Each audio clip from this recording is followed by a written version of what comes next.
여러분, 요즘 이런 순간 있으시죠? 회식 끝나고 집에 바로 가기 싫어서 괜히 편의점 들러 맥주 하나 더 사고 집에 와서 불을 켰는데 대화는 없고 TV 소리만 있는 밤. 그때 문득 이런 생각이 듭니다. 나 지금 좀 외로운 건가? 이 질문 요즘 많은 분들이 혼자서 자주 하고 계십니다. 중년의 외로움은 사람이 없어서 생기기보다 일이 줄어들어서 시작되는 경우가 많습니다. 특히 남자분들 가족 책임지고 회사에서 버티고 하루하루 살아내느라 자기 마음은 늘 뒤로 미뤄뒀습니다. 그런데 일이 줄고 집에 있는 시간이 늘어나면 그동안 못 보던 마음의 빈자리가 그제야 보이기 시작합니다. 여성분들도 다르지 않습니다. 가사와 자녀 양육, 가족 돌봄에 자기 인생은 늘 나중이었는데 아이들 독립하고 나면 문득 이런 생각이 듭니다. 이제 나는 뭘 하면서 살아야 하지? 그래서 중년의 외로움은 관계의 문제가 아니라 삶의 역할이 바뀌면서 생기는 공백입니다. 이 공백이 불편해지면 사람들은 빨리 무언가로 덮으려 합니다. 술, 모임, 관계, 새로운 사람. 잠깐은 괜찮아지지만 이런 말이 있습니다. 외로움은 사람으로 덮으면 잠깐 조용해지지만 그 사람까지 문제면 인생은 두 배로 시끄러워진다. 외로움을 방치하면 단순한 심심함으로 끝나지 않습니다. 술에 의존하게 되고 우울해지고 불안이 늘고 심하면 삶을 포기하고 싶은 생각까지 갑니다. 그래서 외로움은 기분 문제가 아니라 관리하지 않으면 병이 되는 상태입니다. 성경에도 외로움을 잘못 다룬 여인의 이야기가 있습니다. 수가성 우물가의 여인인데요. 이 여인은 외로움을 달래기 위해 남편을 5번이나 바꿨습니다. 관계로 공허함을 채우려 한 것입니다.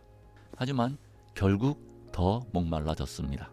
그때 예수님이 이렇게 말씀하십니다. 내가 주는 물을 마시는 자는 영원히 목마르지 아니하리라. 이 여인은 사람이 아니라 진리를 만났을 때 비로소 외로움의 근원이 해결됩니다. 외로움은 사람을 더 만난다고 끝나는 게 아니라 삶의 중심이 바로 설 때 가라앉습니다. 그래서 동양고전은 말합니다. 외로움을 피하지 말고 그 시간에 자신을 바로 세우라고 합니다. 중용에서는 이렇게 말합니다. 군자는 홀로 있을 때를 삼간다. 남이 볼 때만 조심하는 게 아니라 아무도 안 볼 때에 나를 더 살핀다는 뜻입니다. 그리고 대학은 이렇게 말합니다. 먼저 자신을 닦아라. 수신 자기 자신을 다스리는 것이 모든 삶의 출발점이라는 말입니다. 그래서 신독은 외로움을 피하는 방법이 아니라 외로움 속에서 무너지지 않는 힘을 기르는 길입니다. 혼자 있을 때 무너지지 않으면 외로움은 사람을 망가뜨리지 못합니다. 군자도 외롭습니다. 하지만 그 외로움은 쓸쓸함이 아니라 고고함입니다. 쉽게 타협하지 않고 자기 기준을 지키다 보니 혼자 남는 순간이 생기는 겁니다. 군자의 외로움은 사람이 없어서 생기는 외로움이 아니라 자기 길을 지키며 감수하는 시간입니다. 그리고 공자는 이렇게 덧붙입니다. 덕은 혼자가 아니니 반드시 이웃이 있다. 여기서 말하는 이웃은 그냥 옆에 있는 사람이 아닙니다. 같이 수신하고 같은 가치를 지키고 비슷한 방향을 걷는 사람들입니다. 인격이 쌓이면 같은 길을 가는 사람, 고상하고 덕을 갖춘 사람이 옆에 남게 되어 있습니다. 여러분, 외로움은 피할 수 없습니다. 인생에는 누구에게나 혼자 견뎌야 할 시간이 옵니다. 그때 사람부터 찾기보다 먼저 자신을 세우는 것이 고전이 가르치는 길입니다.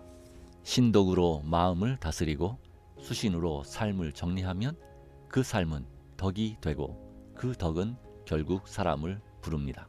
그래서 성현은 말합니다. 덕은 혼자가 아니다. 반드시 이웃이 있다. 오늘의 외로움이 당신을 무너뜨리는 시간이 아니라 당신을 깊게 만드는 시간이 되기를 바랍니다. 여러분, 이것을 꼭 기억해 주세요. 당신의 고독은 헛되지 않습니다.